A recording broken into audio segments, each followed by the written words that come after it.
Hello everyone, welcome to IFS. Am I audible to all of you? क्या मुझको सब सुन सकते हैं? यहाँ पे जितने भी जुड़े हैं यहाँ पे रेस्पॉन्ड करके बताएंगे क्या मैं सबको ऑडिबल हूँ?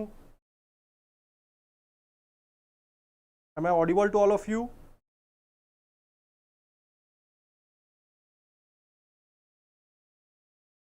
इफ यस देन रेस्पॉन्ड करके बताएंगे am I audible to all of you?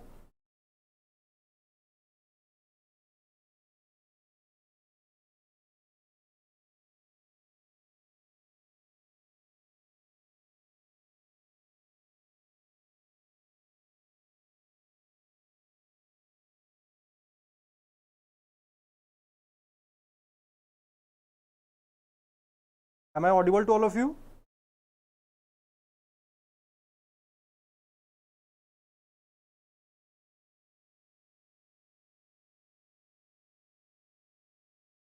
तो हेलो एवरीवन, कैसे हैं सब लोग? आई होप सब अच्छे होंगे, स्वस्थ होंगे, मस्त होंगे और अपना पढ़ाई भी कर रहे होंगे फॉर यूजीसी नेट एग्जाम या फिर जो भी सेट एग्जाम के लिए आप प्रिपेयर कर रहे हो। तो देखिए, आपका प्रिपरेशन को और स्पीड अप लाने के लिए और उसमें अच्छा प्रोग्रेस लाने के लिए मैं आपके साथ जो हमारा PYQs हो चुके हैं पहले हमारे जो स्ट्रेटेजिक मैनेजमेंट के ऊपर, यहाँ पे मैं आपको डिस्कस कर रहा हूँ आपके साथ। ओके, तो इससे पहले मैंने एक लेक्चर ले चुका है, अगर वो वाला आपने अभी तक अटेंड नहीं किया है तो डेफिनेटली उसे अटेंड कीजिए और उससे आपको बहुत ही बेनिफिशियल होगा। ओके, और आज हमारा बेसिकली लेक्चर नंबर 2 होने वाला है। तो यहाँ पे हम PYQ करेंगे और उसके साथ साथ हम कंटेंट को रिवाइज भी करेंगे और MCQs भी करेंगे।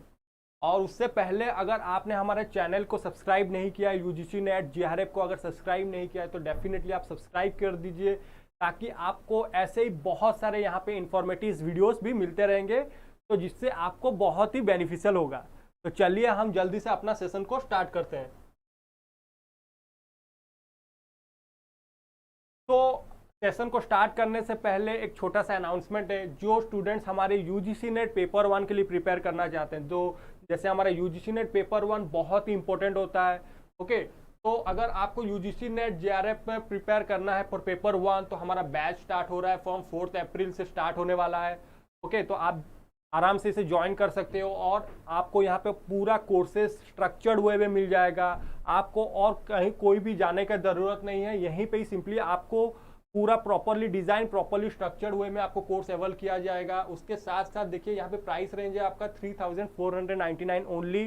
तो बहुत ही अच्छा ऑफर है, जल्दी से अवेल कीजिए और अपना पढ़ाई स्टार्ट कीजिए। और आपको सब्सक्रिप्शन देखिए 4 मंथ का सब्सक्रिप्शन मिल जाएगा। उसके साथ साथ आपको 100+ live interactive lectures, 20+ weekly mock test और 100+ टीचर्स हैंड आउट PDFs, और उसके साथ साथ 1000+ टोटल प्रैक्टिस क्वेश्चन भी मिल जाएगा।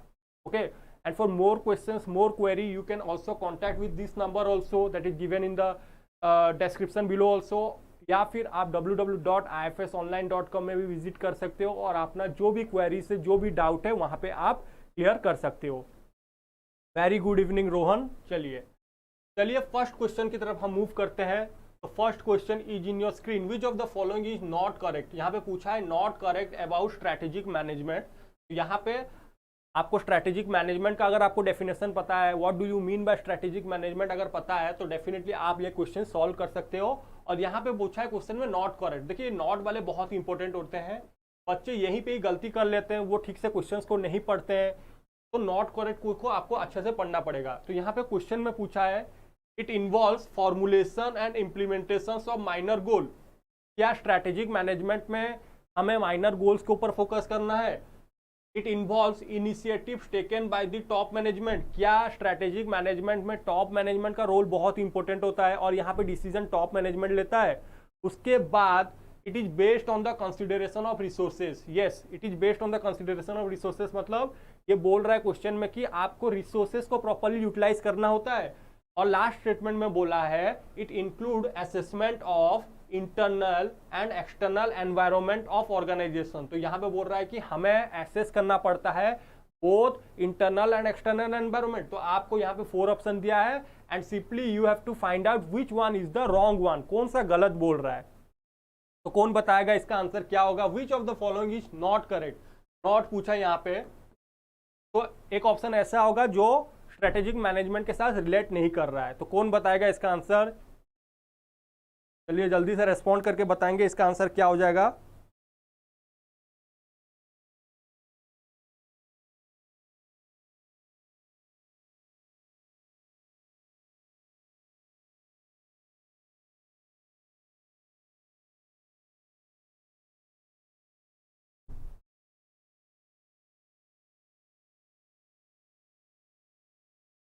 देखिए स्ट्रैटेजिक मैनेजमेंट है ये वाला, अगर ऑप्शन अगर आप देखते हो, ये वाला ऑप्शन अगर आप देखते हो, कौन सा? First option, it involve formulation and implementation of minor goal. No, this one is incorrect. यहाँ पे माइनर गोल भी नहीं होता है। माइनर गोल के साथ साथ हमें माइनर प्लस मेजर, मतलब शॉर्ट टर्म गोल और लॉन्ग टर्म गोल के ऊपर भी फोकस करना पड़ता है। तो this one will be eliminated. तो हमको यहाँ पे पूछा था नॉट करेक्ट, तो first one will be the correct answer for this question. Okay, first one will be the correct answer for this question. And in strategic management we take the initiative taken by the top management. This one is correct.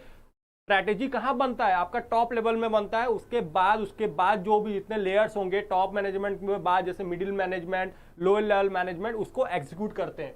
But जो भी decisions बनता है वो top management में बनता है। It is based on the consideration of resources, मतलब you have to properly utilize the resources. आपको बेस्ट यूटिलाइजेशन ऑफ रिसोर्सेस कैसे करना है, आपको कम रिसोर्सेस से कितना ज्यादा प्रॉफिट इनकर करना है, प्रॉफिट को बनाना है। तो ये होता है स्ट्रेटेजिक मैनेजमेंट का काम। उसके बाद यहाँ पे हम इंटरनल असेसमेंट भी करते हैं, external environment, both internal environment as well as external environment को भी हम एनालिसिस करेंगे और उसके बाद हम अपना स्ट्रेटेजी बनाएंगे। तो first one is the incorrect one. I hope यहां तक आप सबको क्लियर हो गया है। अगर क्लियर हो गया तो सब रेस्पॉन्ड करके बताएंगे, is it clear to all of you this question? देखिए बहुत ही इंपॉर्टेंट क्वेश्चन है ये वाला। उसके बाद यहाँ पे एक तो मैच द फॉलोइंग क्वेश्चन है। यहाँ पे आपको ग्रीनफील्ड इन्वेस्टमेंट क्या होता है, टर्नकी प्रोजेक्ट क्या होता है, पिगी बैकिंग क्या होता है, फ्रेंचाइजिंग क्या होता है, और यहाँ पे उसका लिस्ट 2 में डेफिनेशंस बोला है। ओके, तो आपको यहाँ पे सिंपली मैच करना है कि ग्रीनफील्ड इन्वेस्टमेंट के साथ कौन सा मैच करेगा, टर्नकी प्रोजेक्ट के साथ कौन सा यहाँ पे डेफिनेशंस मैच करेगा, पिगी बैकिंग के साथ कौन सा मैच करेगा, उसके बाद फ्रेंचाइजिंग का भी क्या होगा। जल्दी से रेस्पॉन्ड करके बताएंगे क्या होगा इसका आंसर। हेलो वनिष्का, चलिए बताएंगे इसका आंसर क्या हो जाएगा।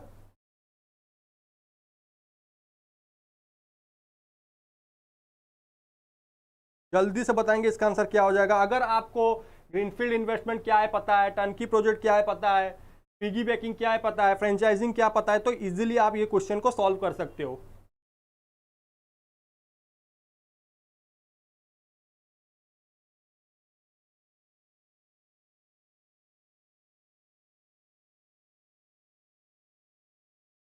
क्या होगा इसका आंसर? देखिए ग्रीनफील्ड इन्वेस्टमेंट मतलब जो बिजनेस, जो इन्वेस्टमेंट, जो बिजनेस आप पूरा स्टार्टिंग से बना रहे हो, पूरा स्क्रैच से फाउंडेशन करा रहे हो, उसका हम ग्रीनफील्ड इन्वेस्टमेंट बोलते हैं। तो ग्रीनफील्ड इन्वेस्टमेंट क्या हो जाता है, और ये बहुत ही यहाँ पे क्या होता है, कॉस्टली इन्वेस्टमेंट होता है, because you are starting from the scratch. आप पूरा स्क्रैच से स्टार्ट करने वाले हो, पूरा फर्स्ट से स्टार्ट करोगे, तो इसके लिए इसे रिस्की भी बोला जाता है। तो देखिए यहाँ पे क्या हो जाएगा, it is the most costly investment and hold the highest risk, because यहाँ पे बहुत आपको स्टार्टिंग से बनाना है, इन्वेस्ट करना है। तो इसी के लिए ए का क्या हो जाएगा 3। देखिए ए का 3 कहाँ पे है, यहाँ पे भी है, यहाँ पे भी, यहाँ पे भी है। तो D option will get eliminated, D को हम एलिमिनेट कर देंगे। उसके बाद टर्नकी प्रोजेक्ट क्या होता है, टर्नकी प्रोजेक्ट देखिए the facility is build from the ground and turn over to the client ready to go. Turnkey project क्या होता है, मतलब यहाँ पे एक थर्ड पार्टी रहेगा, एक दूसरा पर्सन रहेगा, वो आपके लिए सब कुछ बना देगा, बस सिंपली आपको की पास कर देगा। तो इसको हम बोलते हैं टर्नकी प्रोजेक्ट। तो क्या हो जाता है टर्नकी प्रोजेक्ट का, project where the facility is build from the ground and turn over to the client ready to go. तो जब वो बना देगा, पूरा आपको डिजाइन करके, पूरा बिल्डअप सेटअप करके बना देगा, उसके बाद सिंपली आपको जब बन जाएगा वो आपको पास कर देगा, उसको बोलते हैं हम टर्नकी प्रोजेक्ट। तो क्या हो जाएगा बी का 4। तो देखिए बी का 4 कहां पे है, यहां पे है, यहां पे है। C option get eliminated. उसके बाद फ्रेंचाइजिंग देखते हैं, फ्रेंचाइजिंग क्या होता है। तो फर्स्ट फ्रेंचाइजिंग का जो सिस्टम था वो कहां से स्टार्ट हुआ था, आपका north American process for rapid market expansion, यहां से स्टार्ट हुआ था हमारा franchising process. Okay, franchising process कहां से स्टार्ट हुआ था हमारा, एक नॉर्थ अमेरिका से स्टार्ट हुआ था। प्रोसेस ऑफ रैपिड मार्केट, आपको अगर रैपिडली मार्केट में एक्सपांड करना है तो so you have to build franchising system, और ये नॉर्थ अमेरिका में स्टार्ट हुआ था। ई का 2 हो जाएगा। So this one will be the correct answer for this question. I hope यहां तक आप सबको समझ आ रहा होगा। Hello Mukesh, hello Shubham, hello Pratap, good evening, hello Kalyani. Okay, I hope यहां तक आप सबको समझ आ रहा होगा ग्रीनफील्ड इन्वेस्टमेंट क्या है, टर्नकी प्रोजेक्ट क्या है।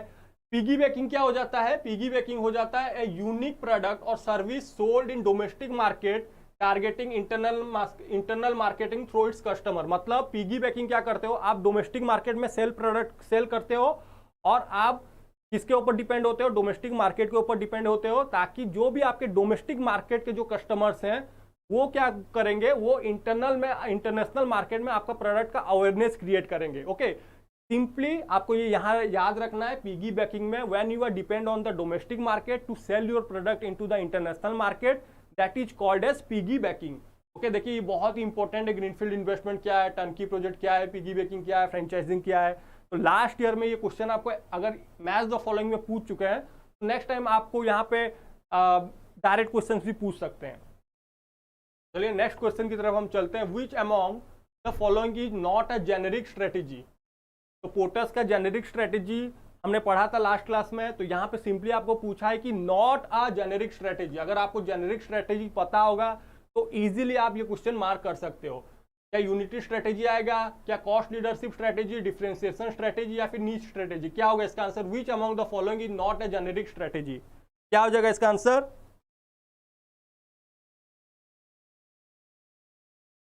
कौन बताएगा इसका आंसर मुझे, क्या होगा जेनेरिक स्ट्रेटेजी? और इसे किसने दिया था? पोर्टर्स ने दिया था। पोर्टर्स जेनेरिक स्ट्रेटेजी भी हम इसे बोलते हैं, और ये बेसिकली आपका स्ट्रेटेजी बनाने में हेल्पफुल होता है। ये स्ट्रेटेजी, ये टेक्निक को हम यूज करते हैं। चलिए क्या होगा इसका आंसर?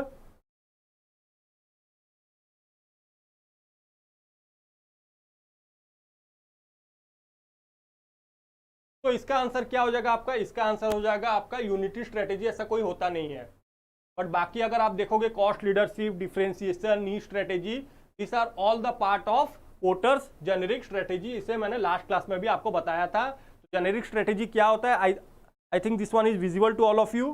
तो जेनेरिक स्ट्रेटेजी में हमारा एक आता है कॉस्ट लीडरशिप, एक आता है हमारा डिफरेंशिएशन, और एक आता है हमारा फोकस।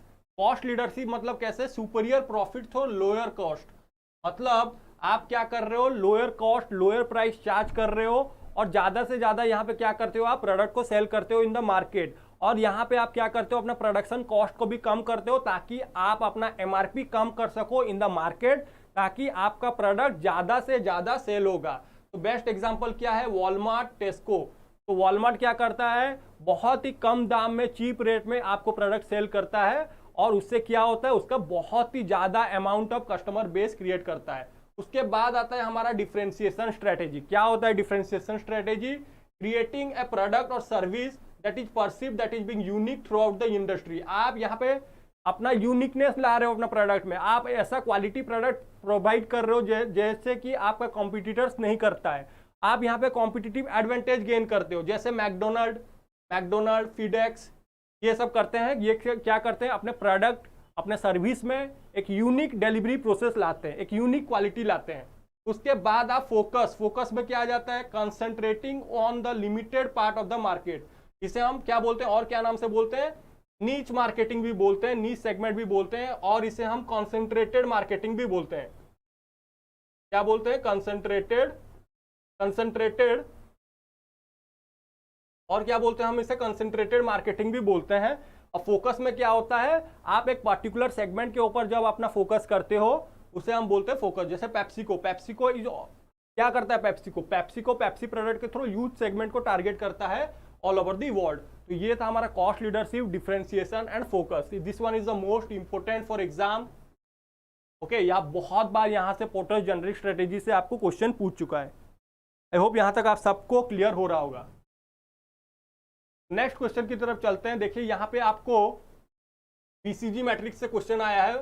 बीसीजी मैट्रिक्स ये भी बहुत इंपॉर्टेंट है, जो बोस्टन कंसल्टेंसी ग्रुप ने जो बनाया था हमारा मैट्रिक्स, उसके ऊपर ये क्वेश्चन है। ये बोल रहा है एक star is the market leader in the high growth market and it has sufficient cash to support other business. क्या ये स्टार का डेफिनेशन है? ये स्टार के बारे में बोल रहा है। ओके, और डॉग, स्टेटमेंट 2 में पूछ रहा है dogs have a weak market share in high growth market. क्या ये दोनों स्टेटमेंट सही बोल रहा है? क्या यह दोनों स्टेटमेंट इनकरेक्ट है? क्या दोनों स्टेटमेंट करेक्ट है? या फिर एक स्टेटमेंट करेक्ट है, दूसरा इनकरेक्ट है, या फिर दोनों ही इनकरेक्ट है? तो बीसीजी मैट्रिक्स में हमने star, cash cow, dog, question mark, ये सब हमने पढ़ा है। और आपको यहाँ पे क्वेश्चन भी आया है एग्जाम में, तो आपको सिंपली बताना है कि ये जो स्टेटमेंट नंबर 1 है क्या वो स्टार का डेफिनेशन है, जो स्टेटमेंट नंबर 2 है क्या वो डॉग का डेफिनेशन है। Simply you have to find out.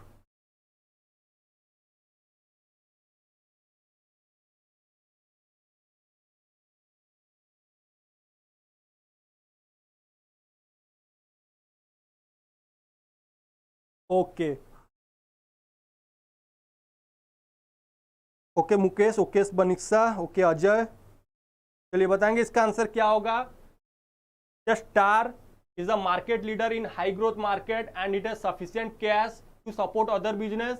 देखिए ये जो फर्स्ट स्टेटमेंट बोल रहा है ये आपको कैश काउ का डेफिनेशन दिया है। किसका दिया है? कैश काउ का। तो first statement will be incorrect. Statement 1 हमारा गलत हो गया। Dog have weak market share in high growth market, नहीं, dog have weak market share in low market, low growth market. तो this statement is also incorrect. Okay, ये वाला नहीं होगा। हाई ग्रोथ मार्केट नहीं होता है, उसका लो मार्केट ग्रोथ होता है इन डॉग। उसका मार्केट शेयर भी लो होता है और उसका ग्रोथ रेट भी लो होता है इन डॉग। तो both the statement are incorrect. तो this one will be the correct answer for this question. देखिए जो बीसीजी मैट्रिक्स होता है इसे किसने दिया था? Boston consultancy group. Okay, is a simple corporate planning tool to assess, let me change the colour, assess the company's position. ये basically आपका कंपनीज को पोजीशन को एसेस करता है in terms of it product range, also known as Boston और growth share matrix. इसे हम growth share matrix भी बोलते हैं या फिर बोस्टन मैट्रिक्स भी बोलते हैं, ये याद रखिए।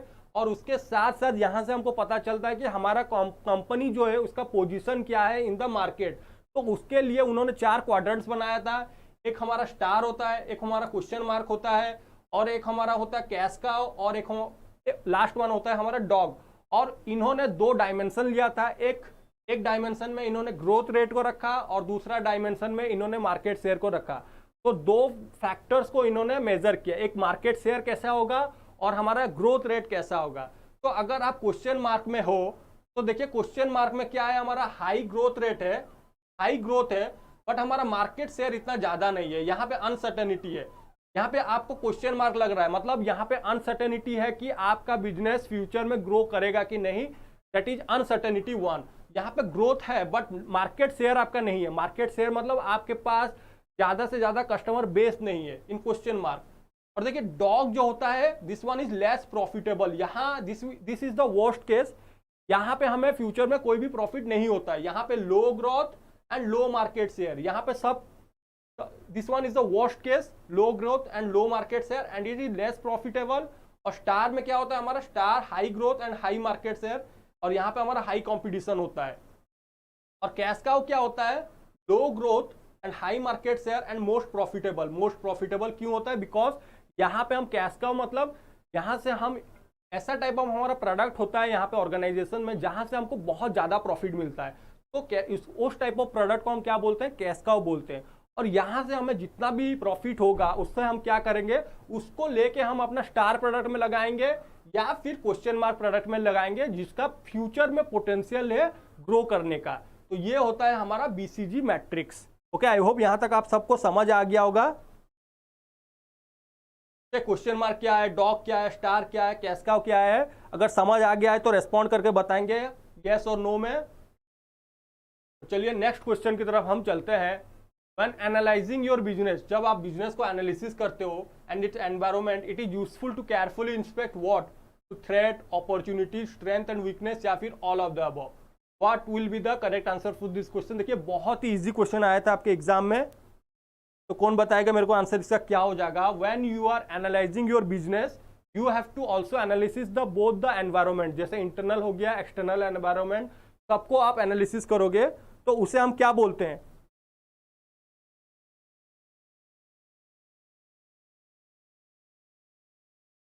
कौन बताएगा इसका आंसर क्या हो जाएगा?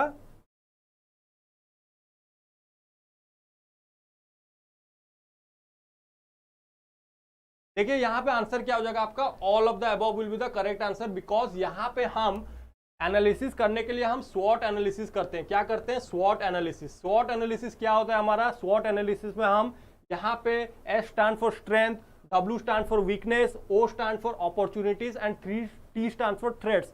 यहाँ पे स्ट्रेंथ वीकनेस देखते हैं हम। स्ट्रेंथ वीकनेस मतलब हम हमारा कंपनी के अंदर हम देखेंगे कि हमारा स्ट्रेंथ क्या है, हमारा वीकनेस क्या है, और अपॉर्चुनिटीज और थ्रेट क्या हो जाता है, वो एक्सटर्नल एनालिसिस करते हैं। हम देखते हैं कि बाहरी फैक्टर हमारे पास कितना ज़्यादा अपॉर्चुनिटीज मिलेगा, कितना थ्रेट्स मिलेगा फ्रॉम द आउटसाइड फैक्टर, तो इसे हम बोलते हैं स्वॉट एनालिसिस। ओके, तो ये टूल है जिसको हम यूज करके हम एनालिसिस कर सकते हैं about our environment and about our business. Okay,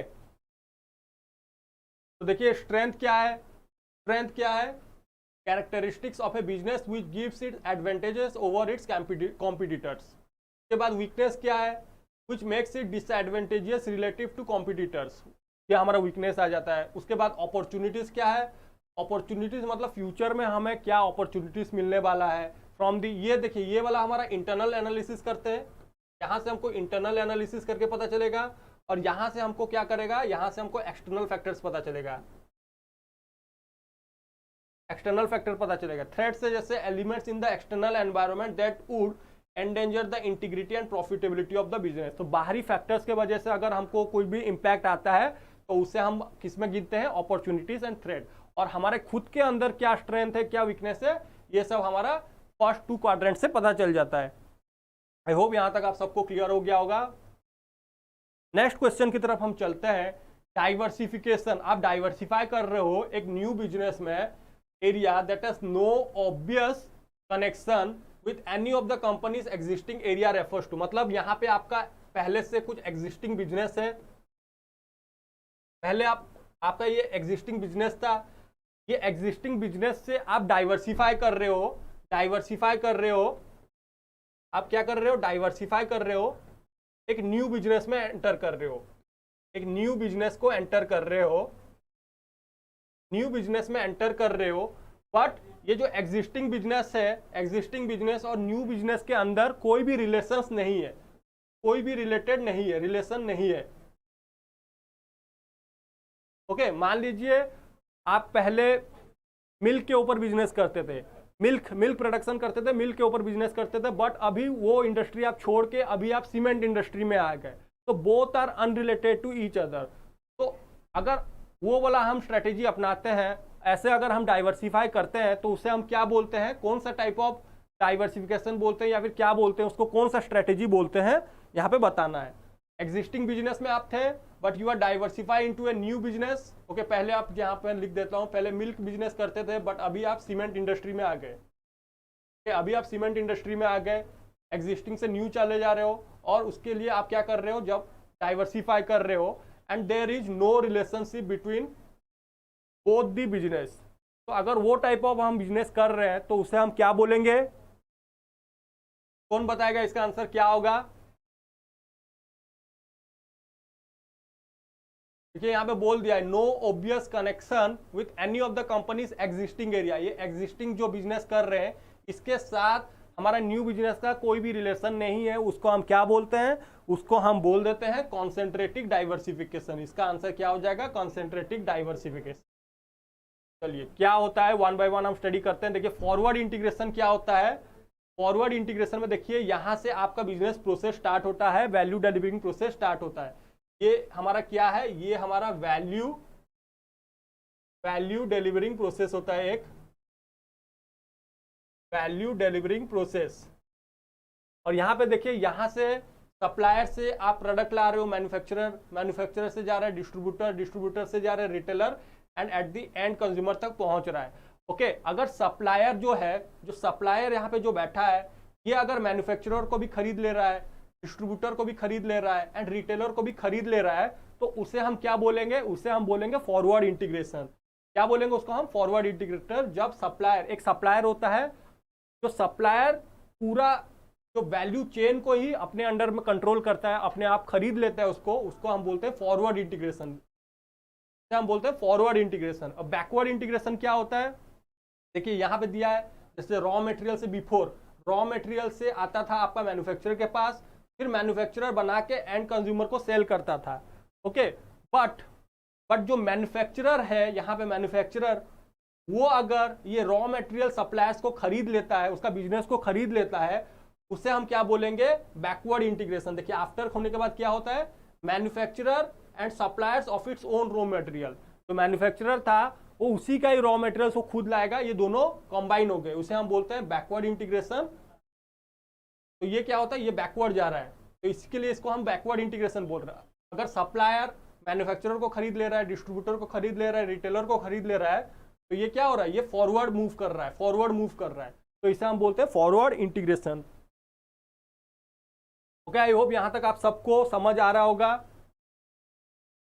फिर उसके बाद कॉन्ग्लोमेरेट मर्जर क्या होता है, क्या होता है कॉन्ग्लोमेरेट मर्जर। देखिए यहाँ पे आप एक बिजनेस कर रहे हो, यहाँ पे दो बिजनेस है, दो कंपनी है, कंपनी 1 प्लस कंपनी 2। अगर ये दोनों मिल के बिजनेस कर रहे हैं और एक न्यू कंपनी को, कंबाइंड कंपनी को एस्टेब्लिश कर रहे हैं आफ्टर कॉन्ग्लोमरेशन, तो उसको हम बोलते हैं कॉन्ग्लोमेरेट मर्जर। जैसे company is operating in a particular business industry, company is operating in a totally different industry, दोनों जब मिल जाते हैं, कंबाइन हो जाते हैं, उसे हम बोलते हैं value of the two companies combine is more than they are valued at separately. जैसे आप KFC में खाने जाते हो तो KFC का डिफरेंट प्रोडक्ट रहता है, उसके साथ साथ आपको कोक मिलता है, बेवरेजेस मिलता है, तो क्या हो रहा है, KFC प्लस पेप्सी मिल के आपको एक न्यू प्रोडक्ट सर्व कर रहे हैं, that is called as conglomerate merger. उससे क्या होता है, उससे दोनों का ही फायदा होता है और दोनों का वैल्यू बढ़ जाता है। आई होप यहां तक आप सबको समझ आ रहा होगा व्हाट इज कॉन्ग्लोमरेट मर्जर। उसके बाद नेक्स्ट चलते हैं हम, next question, which one of the following is not पूछा है, not a basic element in the strategic management. Not a basic, देखिए नॉट फिर से बोला है, नॉट मतलब इंपॉर्टेंट, नॉट। तो स्ट्रेटेजिक मैनेजमेंट का हमारा जो कौन सा एलिमेंट होता है, क्या क्या प्रोसेस होता है हमारा स्ट्रेटेजिक मैनेजमेंट में, क्या environmental scanning, strategy formulation, strategy implementation या फिर फंक्शनल स्ट्रेटेजी, क्या होगा इसका आंसर,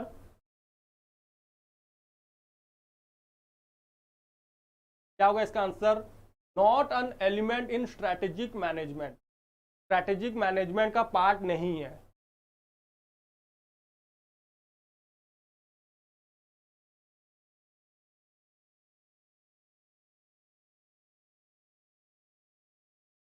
देखिए यहाँ पे जो हमारा एनवायरमेंटल स्कैनिंग है ये होता है, स्ट्रैटेजी फॉर्मुलेशन ये भी होता है, स्ट्रैटेजी इंप्लीमेंटेशन ये भी होता है, बट फंक्शनल स्ट्रैटेजी ऐसा कोई कुछ नहीं होता है। ओके, तो क्या होता है हमारा स्ट्रैटेजिक मैनेजमेंट का प्रोसेस, देखिए फर्स्ट हम क्या करते हैं, एनवायरमेंटल स्कैनिंग।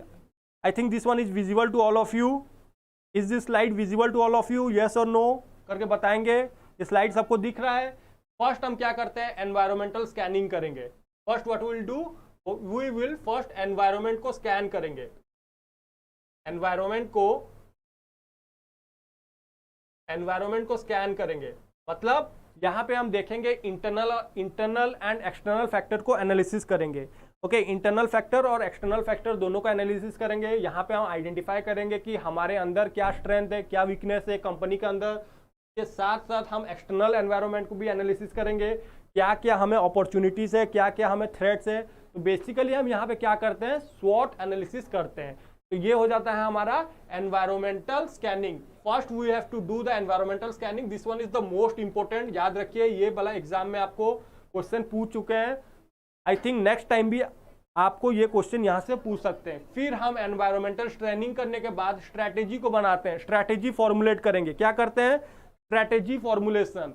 फिर उसके बाद स्ट्रैटेजी फॉर्मुलेशंस में अंदर क्या क्या आएगा, यहाँ पे हम विजन बनाएंगे अपना, कंपनी का लॉन्ग टर्म गोल क्या होने वाला है उसको हम विजन बोलते हैं।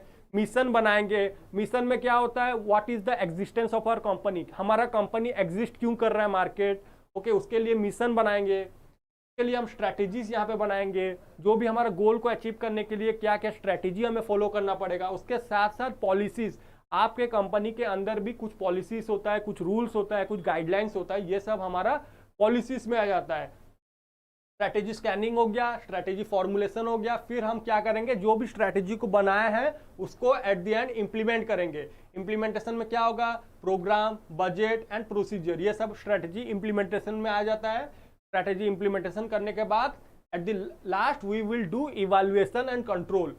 यहाँ पे हम इवैल्यूएशन एंड कंट्रोल में क्या करेंगे, हम अपना यहाँ पे परफॉर्मेंस को इवैल्यूएट करेंगे, whether we are going in the correct way और नॉट, तो उसको हम परफॉर्मेंस इवैल्यूएशन भी बोलते हैं। This is the last step. तो ये स्टेप्स आपको याद रखना है, environmental scanning, strategy formulation, strategy implementation and evaluation and control. I hope यहाँ तक आप सबको समझ आ गया होगा। चलिए नेक्स्ट क्वेश्चन की तरफ हम चलते हैं। Which describes the market, product and technological area of the business. Okay, कहाँ पे डिफाइन होता है हमारा मार्केट, हमें कौन सा मार्केट में एंटर करना है, क्या प्रोडक्ट हमको सेल करना है, what are the different product we are selling and what are the technological, हमारा कौन सा टेक्नोलॉजी एरिया में हम अच्छे हैं बुरे हैं, ये सब कहाँ पे आपका लिखा रहता है। क्या बीसीजी मैट्रिक्स, क्या जी 9 सेल मैट्रिक्स, 7S फ्रेमवर्क, या फिर companies mission. Okay, which of the following statement describes about the market, product and technological area of the business. क्या होगा इसका आंसर? देखिए ये वाला हमारा मिशन स्टेटमेंट जो होता है, मिशन स्टेटमेंट, मिशन स्टेटमेंट में लिखा होता है, यहां पे हमें reason for existence, why our company is exist in the market, exist यहां से पता चलता है। और यहाँ पे हम कौन सा मार्केट में घुस सकते हैं, एंटर कर सकते हैं, उसके बाद हमारा क्या प्रोडक्ट होगा, क्या टेक्नोलॉजी होगा, ये सब अपना मिशन स्टेटमेंट में लिखा होता है। ये सब हमारा कहाँ पे लिखा होता है? मिशन स्टेटमेंट में लिखा होता है। और जो हमारा विजन होता है, विजन बेसिकली ये हमारा लॉन्ग टर्म के लिए होता है, लॉन्ग टर्म गोल। और ये विजन को हमें अचीव करने के लिए हम यहाँ पे क्या बनाते हैं, मिशन बनाते हैं, मिशन स्टेटमेंट। यहाँ पे हम मिशन बनाते हैं to achieve this vision. Okay, तो ये हो जाएगा हमारा आंसर। क्या? Companies mission. क्या हो जाएगा इसका आंसर? Companies mission. बाकी अगर आप सब देखते हो, बाकी सब हमारे स्ट्रैटेजिक टूल्स होते हैं, ये सब को हम यूज करके हम अपना स्ट्रैटेजी बना सकते हैं। बीसीजी मैट्रिक्स को यूज करके हम अपना स्ट्रैटेजी को एनालिसिस कर सकते हैं, उसके हिसाब से हम बना सकते हैं। उसी हिसाब से G9 सेल को भी यूज करते हैं, 7S फ्रेमवर्क को भी यूज कर सकते हैं। बट कंपनीज मिशन ये वाला डिफरेंट कॉन्सेप्ट है। ओके, आई होप यहां तक आप सबको समझ आ रहा होगा। Name the factors taken into consideration in internal analysis. जो हम इंटरनल एनालिसिस करते हैं, कौन सा फैक्टर्स को हम स्टडी करेंगे। इंटरनल एनालिसिस क्या है? इंटरनल एनालिसिस क्या होता है? Internal analysis things which are within the companies hand, मतलब जो कंपनीज के अंदर आपको जितने भी रिसोर्सेज दिखने को मिलते हैं उसको हम बोलते हैं इंटरनल एनालिसिस। तो उसके लिए ऑर्गेनाइजेशंस, कंपनी एनालिसिस भी करता है अपना इंटरनल एनवायरनमेंट को। क्या होगा? फर्म रिसोर्सेज का, क्या objective plans, policies of the firm, type of business involve, या फिर all of the above will be the correct answer. क्या होगा इसका answer? Name the factor taken into consideration in internal analysis.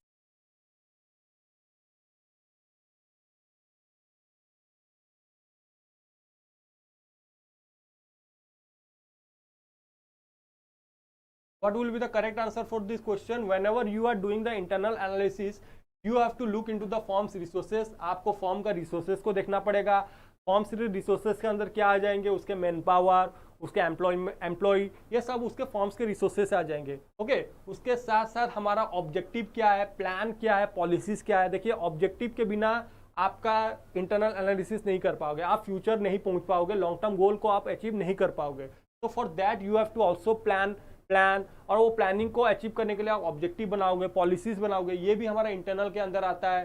Types of business involve, तो जो अगर आपको कौन सा बिजनेस में एंटर करना है, ये कहाँ पे डिसाइड होता है? आपका ऑर्गेनाइजेशन के अंदर ही डिसाइड होता है ना, आपका कंपनी के अंदर ही डिसाइड होता है कि आपको लॉन्ग टर्म में कौन सा गोल को अचीव करना है, कौन सा बिजनेस फ्यूचर में करना है। तो ये भी हमारा इंटरनल एनवायरनमेंट में आ जाता है। तो all of the above will be the correct answer for this question. Okay, बहुत बढ़िया बन इसका। चलिए नेक्स्ट क्वेश्चन की तरफ हम चलते हैं। Which of the following provides direction? क्या बोल रहा है क्वेश्चन में? Which of the following provides direction, serve as a standard for evaluating performance and motivates member of the organization? तो क्वेश्चन को और एक बार अच्छा से पढ़िए। यहाँ पे बेसिकली हमको डायरेक्शन मिलता है, यहाँ पे हम स्टैंडर्ड अपना सेट कर, जो भी स्टैंडर्ड सेट किया जाता है उसको हम यहाँ पे अचीव करने का कोशिश करते हैं, evaluate our performance, and basically here we also provide motivation to our member also. तो व्हाट डज इट सेज? क्या होगा? कहाँ पे ये सब स्टेटमेंट हम लिखते हैं? मिशन स्टेटमेंट में, या वैल्यूज में, ऑब्जेक्टिव में, गोल्स में? क्या होगा इसका आंसर?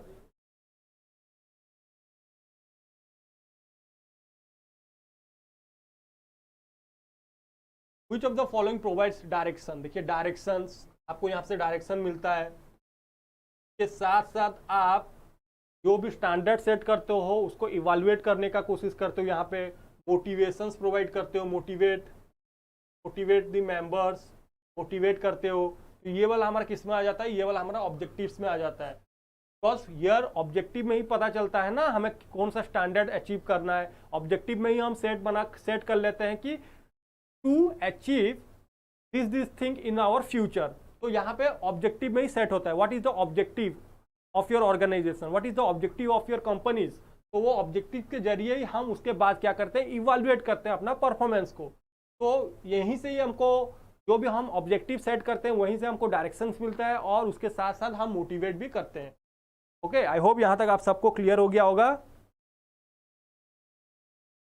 चलिए नेक्स्ट क्वेश्चन की तरफ हम चलते हैं। Which level of manager translate the corporate strategy into concrete objective for the individual business? This one is important, this one is the key word here, individual business. Okay, मैंने last class में भी बताया था आपको, यहाँ पे मतलब हमारा कॉर्पोरेट है, ये कॉर्पोरेट ऑफिस है। कॉर्पोरेट ऑफिस, उसके अंदर बहुत सारे हमारे एसबीयूज होते हैं। क्या होते हैं? एसबीयू के कंट्रोल में बहुत सारे एसबीयूज होते हैं। तो ये बोल रहा है which level of manager translate the corporate strategy. मतलब यहाँ पे हमारा क्या होता है? यहाँ पे हमारा कॉर्पोरेट स्ट्रेटेजी बनता है। यहाँ पे हमारा क्या बनता है? कॉर्पोरेट स्ट्रेटेजी बनता है। जो कॉर्पोरेट स्ट्रेटेजी टॉप लेवल में बनता है into concrete objective for their individual business. मतलब ये जो कॉर्पोरेट स्ट्रेटेजी बनता है ये इसको भी पास होगा, ये इसको भी पास होगा और ये इसको भी पास होगा। तो उसे हम क्या बोलते हैं? कौन सा लेवल? ये वाला जो, ये जो 3 लेवल आप देख रहे हो, ये 3 जो देख रहे हो, ये तो हमारा हो जाता है कॉर्पोरेट लेवल। ये तो हमारा हो जाता है कॉर्पोरेट लेवल। ये हमारा हो जाता है कॉर्पोरेट लेवल। ये जो पर्टिकुलर स्ट्रेटेजिक बिजनेस यूनिट है इनको कौन सा लेवल बोला जाता है? ये कौन से लेवल में आएंगे? ये क्वेश्चन में आपको पूछा है, ये तीनों को कौन सा लेवल में बोला जाएगा? क्या बिजनेस लेवल? क्या बिजनेस लेवल? देखिए कॉर्पोरेट लेवल तो नहीं आएगा। क्या मल्टी बिजनेस लेवल या फिर फंक्शनल लेवल? क्या हो जाएगा इसका आंसर?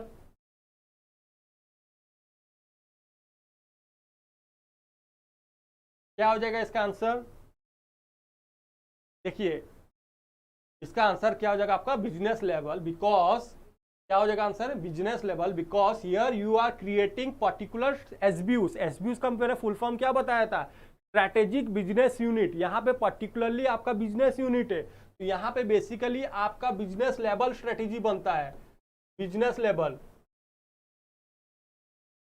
तो मैंने जैसे बताया था, जैसे टाटा एक कॉर्पोरेट है, तो टाटा के अंदर क्या क्या आते हैं? टाटा मोटर्स, टाटा सॉल्ट, तो डिफरेंट उसके बिजनेस यूनिट्स आ जाते हैं। तो वो पर्टिकुलर बिजनेस यूनिट्स के लिए उनके लिए एक स्पेसिफिक स्ट्रैटेजी बनेगा, उनके लिए स्पेसिफिक उनका टूल्स बनेगा, स्ट्रैटेजी बनेगा। उसी तरह इसके लिए ये पर्टिकुलर SBU1 के लिए इसके लिए एक स्ट्रैटेजी बनेगा, ये अपना स्ट्रैटेजी बनाएगा। ये SBU2 ये अपना स्ट्रैटेजी बनाएगा। ओके, तो ये इंडिविजुअल लेवल में, क्वेश्चन में क्या बोला था? Individual business. इंडिविजुअल लेवल में जब अपना अपना स्ट्रैटेजी बनाते हैं उसे हम क्या बोलते हैं? बिजनेस लेवल बोल देते हैं। ओके, आई होप यहां तक आज सबको क्लियर हो गया होगा। देखिए यहाँ पे हमारा कॉर्पोरेट स्ट्रेटेजी होता है, बिजनेस स्ट्रेटेजी होता है, फंक्शनल स्ट्रेटेजी होता है एंड ऑपरेटिंग स्ट्रेटेजी होता है। तो यहाँ पे जो कॉर्पोरेट स्ट्रेटेजी बनता है वो किसका रिस्पॉन्सिबिलिटीज होता है? कॉर्पोरेट लेवल मैनेजर का स्ट्रेटेजी होता है।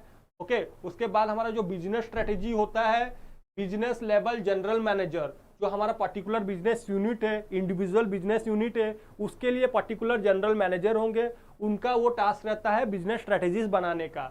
उसके बाद हमारा फंक्शनल स्ट्रेटेजीज में क्या आ जाता है? यहाँ पे हमारा मैन्युफैक्चरिंग होता है, रिसर्च डेवलपमेंट होता है, मार्केटिंग होता है, फिनेंस, ह्यूमन रिसोर्स, ETC, ये सब आ जाता है responsibilities and the head of the major functional activities within a business unit और डिवीजन। ओके, यहाँ पे बेसिकली जो फंक्शन के हेड होते हैं, जो फंक्शनल हेड होते हैं, वो यहाँ पे स्ट्रेटेजी बनाते हैं। And at the operating strategy, ये आपका जो प्लांट लेवल में होता है, जो प्लांट लेवल में जो सुपरवाइजर होते हैं, जो मैनेजर होते हैं, उनका काम होता है, देखिए lower level supervisor, responsibility of the plant manager, geographic unit manager, ये सब किसका काम आ जाएगा, ऑपरेटिंग स्ट्रेटेजी में इन लोग का काम आ जाएगा। ओके, आई होप यहां तक आप सबको क्लियर हो गया होगा। तो which business unit generate substantial cash surplus, this one is the keyword. यहाँ पे कैश सरप्लस हो रहा है due to low industry growth and high market share. मतलब यहाँ पे आपका मार्केट शेयर, यहाँ पे आपका मार्केट शेयर यहाँ पे हाई होता है, मार्केट शेयर तो हाई होता है, बट हमारा ग्रोथ रेट जो होता है, ग्रोथ रेट हमारा लो होता है। तो ये मैंने कहाँ पे पढ़ा था। और यहाँ पे हमारा कैश जो होता है, कैश जो निकलता है, कैश हमारा सरप्लस में निकलता है।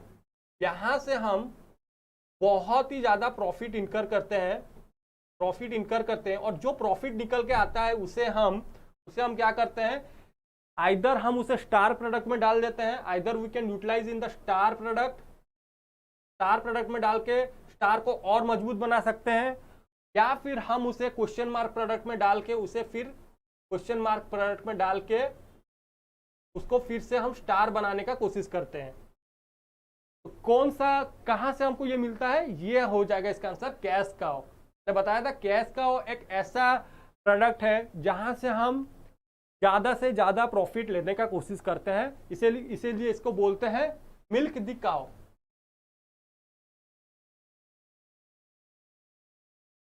मतलब ये प्रोडक्ट ऐसा होगा, ये बिजनेस हमारा ऐसा है जहां से हमको बहुत ही ज्यादा प्रॉफिट इनकर कर रहे हैं, और उससे जितना प्रॉफिट हमें मिल रहा है उसे हमें ऐसा बिजनेस में लगाना है जहां पे फ्यूचर में पोटेंशियल उसका प्रॉफिट दिखता है। फ्यूचर में अगर उसमें हम पैसा अच्छा से इन्वेस्ट करेंगे, अच्छा से लगाएंगे, तो at the future we will come to see that unit also tends to profit also, और वहां से भी हमें प्रॉफिट मिलने का चांसेस बढ़ जाता है। तो उसे हम क्या बोलते हैं, कैश काउ बोलते हैं। ओके, आई होप यहां तक आप सबको समझ आ गया होगा। तो देखिए जैसे बीसीजी मैट्रिक्स मैंने बताया था आपको, यहाँ पे क्वेश्चन मार्क क्या होता है, this one is important, high growth low market share, और ये अनसर्टेनिटी होता है। क्वेश्चन मार्क अनसर्टेनिटी होता है, हमें यहाँ पे पता नहीं है कि फ्यूचर में ये हमें प्रॉफिट देगा कि लॉस देगा, that's why it is called as uncertainty. Dog तो पता है, डॉग अगर आपका प्रोडक्ट डॉग में चले गया है, डिक्लाइन में चले गया है, मतलब यहाँ से हमको प्रॉफिट मिलने का चांस नहीं है, तो बेस्ट स्ट्रेटेजी हम यहाँ पे क्या करेंगे, रिट्रेचमेंट करेंगे या फिर लिक्विडेट कर देंगे, वो बिजनेस को हम सेल कर देंगे, वो प्रोडक्ट को हम बेच देंगे। उसके साथ साथ स्टार में क्या आ जाता है, स्टार में हाई कॉम्पिटिशन होता है, बिकॉज यहाँ पे आपका प्रोडक्ट ऐसा है जो कि स्टार प्रोडक्ट है और वहां से बहुत प्रॉफिट आपको मिल रहा है। हाई ग्रोथ मार्केट में हाई मार्केट शेयर जब होता है उसे हम स्टार प्रोडक्ट बोलते हैं। और कैश काउ क्या होता है, cash cow is the most profitable one and the best strategy is here to milk the cow. और जो भी प्रॉफिट हमको यहाँ से मिलेगा जो कैश काउ से, उसे हम आइदर स्टार प्रोडक्ट में लगा देंगे या फिर हम क्वेश्चन मार्क प्रोडक्ट में लगाएंगे, ताकि हमें फ्यूचर में कुछ ना कुछ प्रॉफिट मिल सके। ओके, ये था हमारा बीसीजी मैट्रिक्स। आई होप यहाँ तक आप सबको क्लियर हो गया होगा। तो आज के लिए हमारा सेशन इतना ही था। आई होप आपको ये सेशन अच्छा लगा होगा। डेफिनेटली अगर आपको ये अच्छा लगा है तो आपको क्या करना है, सिंपली आपको आपके जो भी फ्रेंड्स हैं, जो भी रिलेटिव है, उनके साथ शेयर करना है, ताकि अगर वो भी प्रिपेयर कर रहे हैं फॉर यूजीसी नेट एग्जाम, उनको भी बेनिफिशियल हो सके। ओके, चलिए तो आज का सेशन हम यहीं पे एंड करते हैं। तो thank you very much and happy learning.